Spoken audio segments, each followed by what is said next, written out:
Welcome to the Don't Let the Smile Fool You podcast, where we're going to be talking about everything that is hiding behind that smile as we climb the leadership ladder.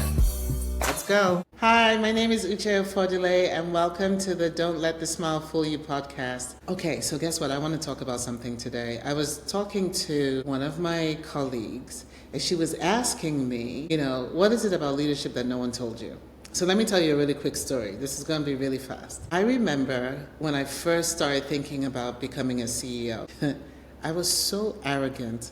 Oh my goodness. I was the CMO of a company. I had an amazing boss. He made leadership look effortless. And I was like, oh, I could do that. Yeah, of course I can do that.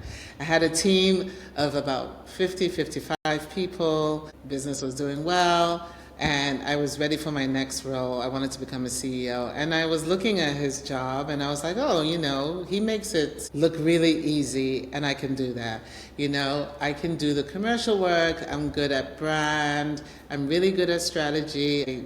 Have learned really well how to manage people. So why not? So eventually, I get the opportunity to become a CEO. Let me tell you, the first thing I learned that no one ever told me was how lonely it is.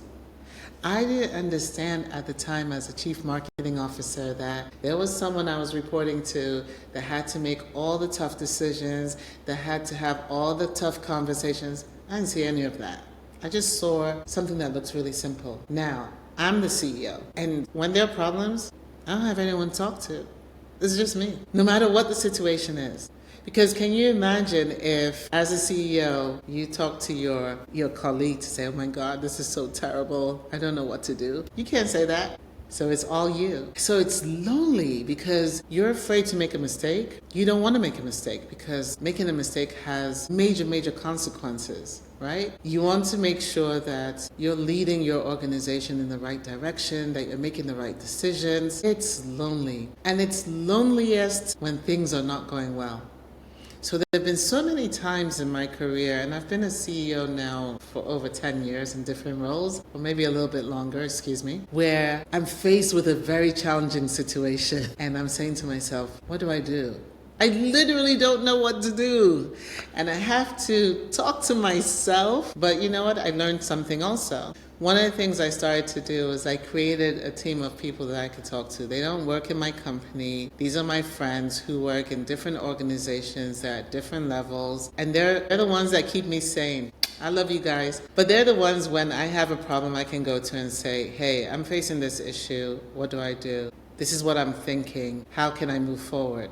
So that was one of the things that I really never understood about leadership, the loneliness of it. The second thing that I learned as a leader that no one told me was the fact that, and this is I think maybe a woman thing, my style of leadership is more around, so I'm not a micromanager. I really believe in giving people space to be their best selves and to be creative. And so I was always this leader who would just give people space. But I realized also that sometimes that can also be seen as a weakness. You know what I mean? Like sometimes people feel like if you're not managing them every 5 minutes, that they can sort of get around you or take advantage of you. And so I just had to learn very quickly as a woman to make sure that people understood, don't cross these lines, okay? You have all the space in the world. You can do anything you want, in terms of getting your job done.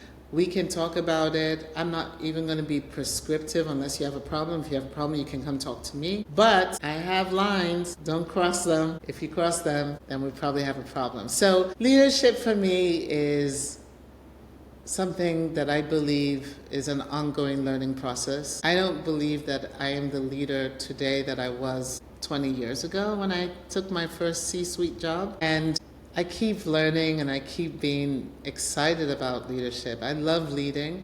But it's lonely for those of you who are looking to be leaders, and also be confident in your leadership style. Just set the tone in terms of where your lines are. Don't cross these lines and we'll be fine. Thanks again. Really great to talk to you today. Stay tuned to the next episode of Don't Let the Smile Fool You. Take care. Thank you for listening to the Don't Let the Smile Fool You podcast. I hope today has been really interesting and that you're still smiling.